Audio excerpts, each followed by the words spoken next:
All right, Michael, thank you. We're tracking developing news in the case of the Phoenix freeway shootings. The Maricopa County Attorney's Office now settling a lawsuit with the man initially arrested and later charged in the case. Team 12's Bianca Bono is live in the Alert Center with the details. Bianca. Yeah, guys, according to court documents, DPS investigators say they were pressured to make an arrest. But now county officials are settling with the man who was initially busted.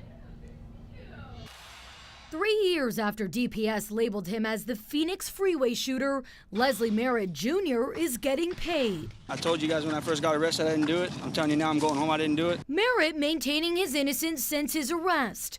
Put behind bars for several months before the Maricopa County Attorney's Office dropped the charges. Now settling with County Attorney Bill Montgomery's office for an undisclosed amount of money. They were focused on Merrit.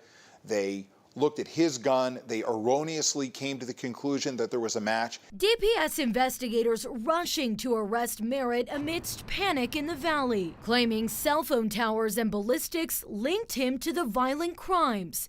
Even Governor Ducey tweeting out, "We got him." But an internal memo written by the two prosecutors highlighting the factual issues in DPS's case. One major problem, they said, DPS's overreach in their ballistic analysis, linking bullets from the shootings to a gun Merrit owned. They also claim cell phone analysis actually corroborated Merritt's alibi. The damage that has been done to Leslie Merrit, to his family, is unforgivable.